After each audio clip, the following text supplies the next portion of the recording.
YouTube, j'espère que vous allez bien. On se retrouve aujourd'hui pour une nouvelle vidéo qui consiste à vous parler, comme dit sur le titre, de mon accouchement le 4e trimestre.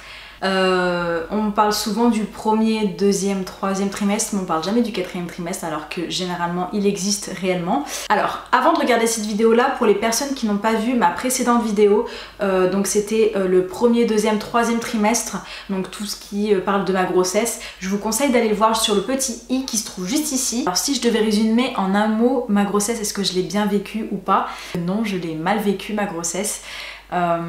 Premier trimestre, je l'ai très mal vécu, j'ai été malade la plupart du temps, constamment malade pendant 3 mois. Ensuite le deuxième trimestre, c'est là où ma maladie a fait surface, donc j'ai commencé à avoir la tachycardie sinusale.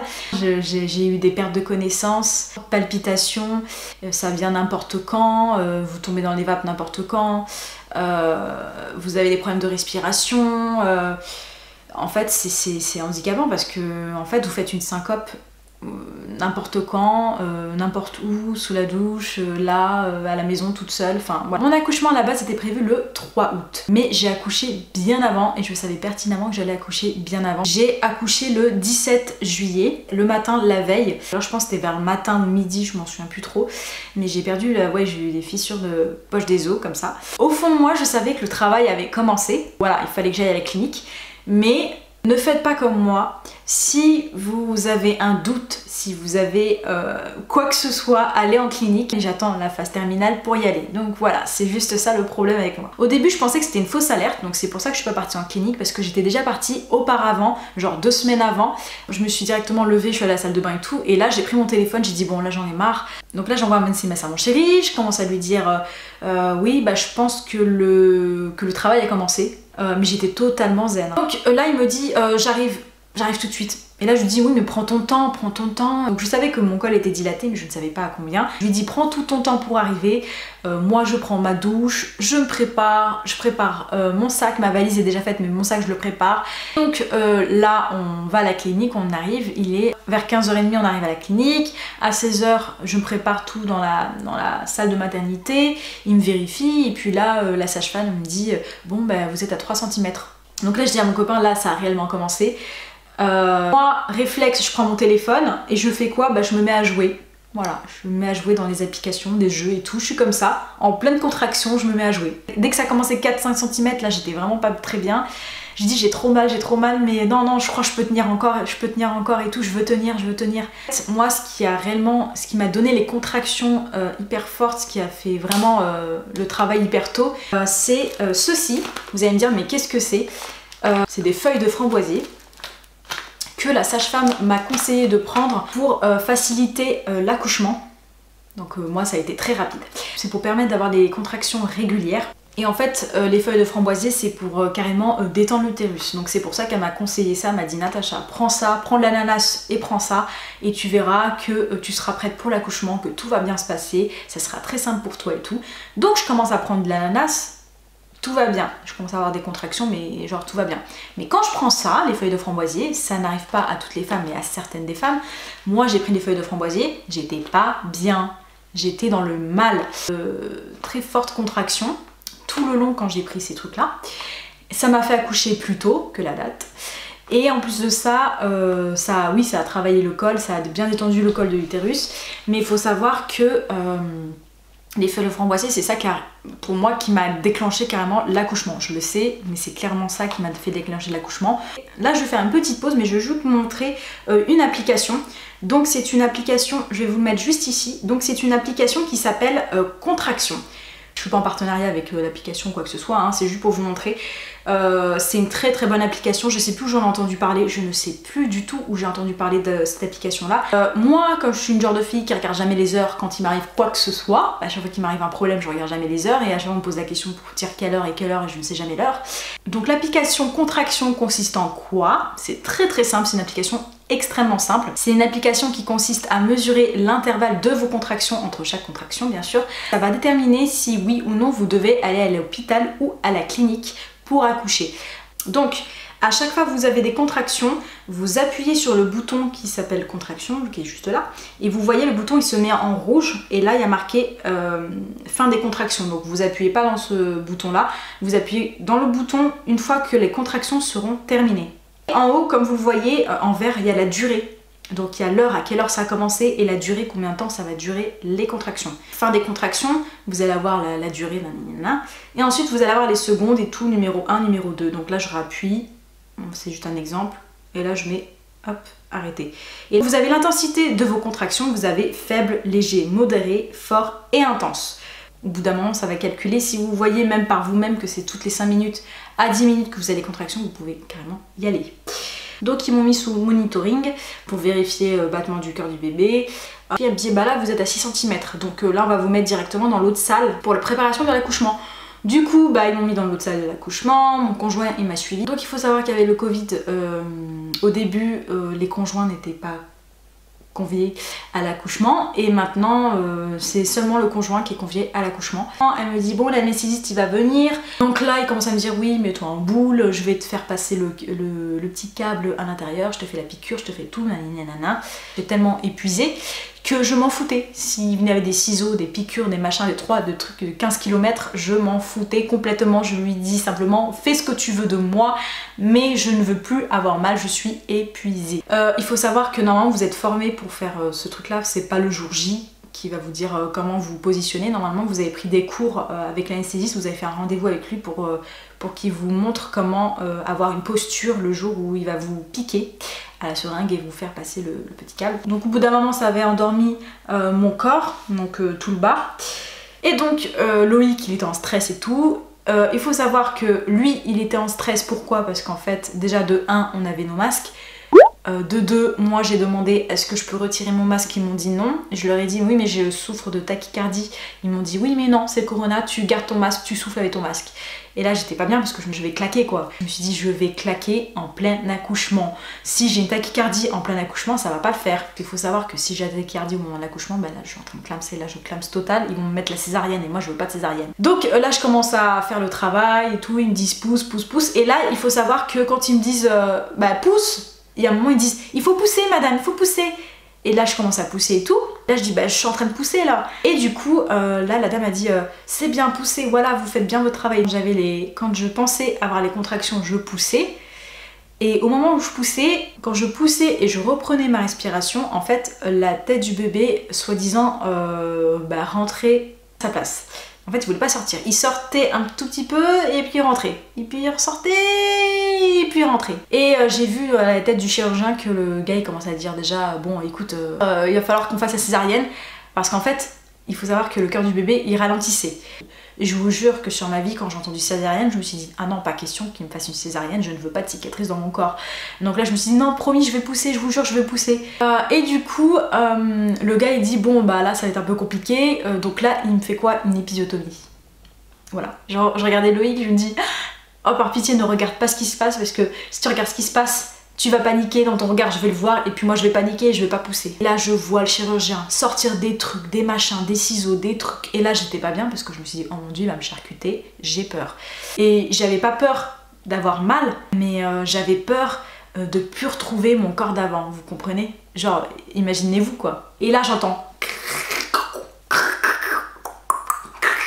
je vous jure j'entends ces bruits là, je vous promets. Et là il sort l'engin et tout, en fait il sortait une ventouse, des ciseaux et le truc mûche et tout. Bah il a sorti la petite avec la ventouse, accouché à 20h35, donc tout s'est bien passé. J'ai accouché d'une petite fille toute mimi, toute belle, vraiment magnifique, de 3 kg 215, donc je l'ai accouché d'une petite fille de 3 kg 215 pour 49,5 cm. Là le chirurgien il me recoue. Voilà, après l'épisiotomie, il me recoue, donc normal. Et il y avait la sage-femme qui était venue et elle lui a dit combien de compresses as-tu mis? Il lui a dit oh j'en ai mis environ 3 ou 4. Donc là elle a fini sa petite set, le petit bout de chou, bah là. Ah mais oui t'as déjà moins. Ah oui, oh oui. tous ces petits cheveux. Oh oui, oui, oui, oui. Le chirurgien m'a mis environ, je sais plus, 3-4 compresses comme il l'a dit à la sage-femme. Oh, j'ai mis environ 3-4 compresses, tu regarderas, hein, donc c'est ton travail. Hein. Donc après, il est parti et tout. Et donc du coup, faut savoir que je suis restée du 17 jusqu'au 21 juillet à la clinique. J'ai pas eu de soucis tout de santé, mais j'avais très mal. L'épisiotomie fait très mal. Il faut savoir aussi que le chirurgien, je sais pas si je dois dire le chirurgien ou la sage-femme ou les sages-femmes, parce qu'il y en avait plusieurs, vérifie vos couches, donc vérifie les suites de couches, tous vos couches et tout, donc elle vous vérifie tout pour voir si tout va bien, vérifie le ventre et tout. Et là, elle me dit non, bah, tout va bien, RAS. Pendant une semaine, c'était ça. Hein. Tout va bien, RAS. Oh bah non, tout va bien, vous guérissez bien, RAS. Ça cicatrise bien, RAS. Tout va bien, RAS. En fait, tout allait bien pendant une semaine.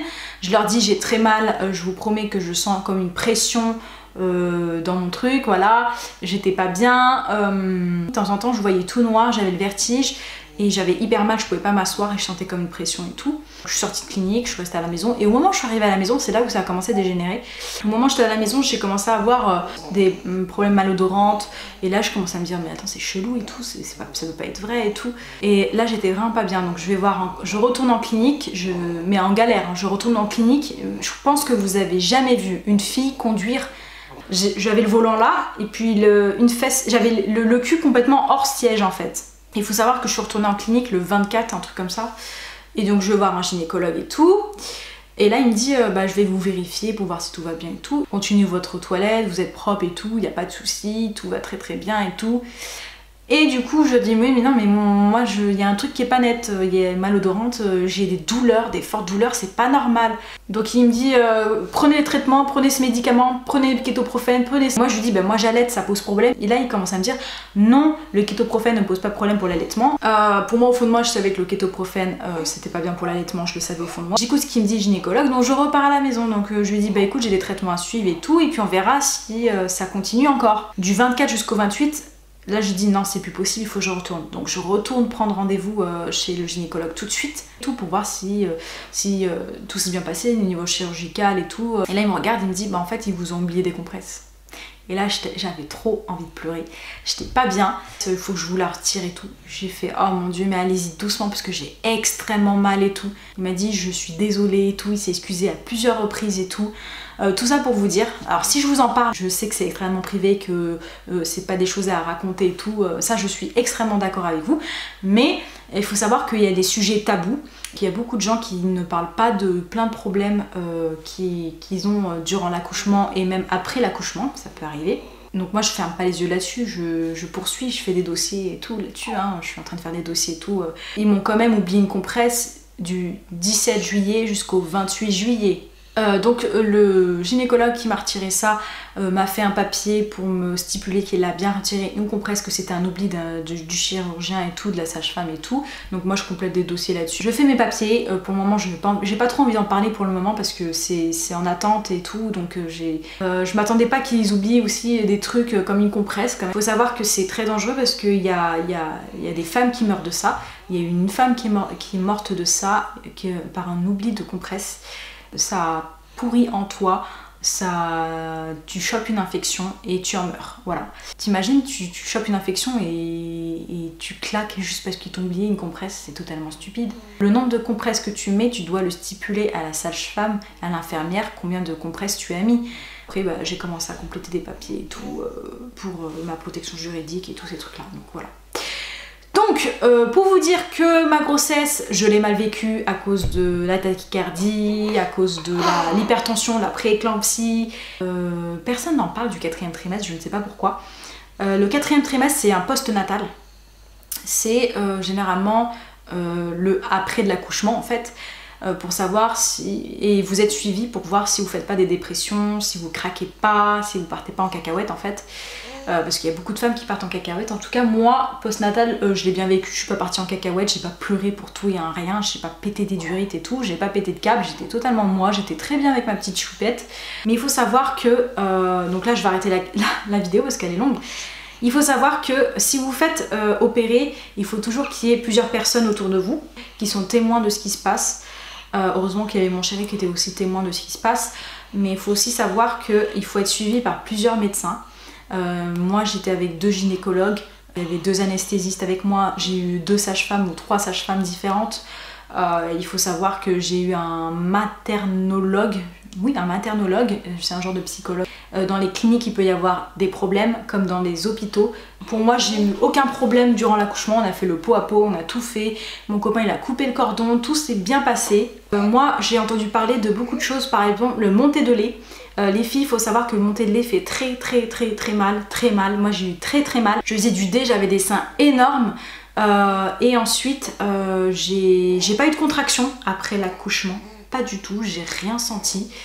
Peut-être parce que j'étais sous médoc, kétoprophène, antalgique et tous ces trucs là pour l'épisiotomie.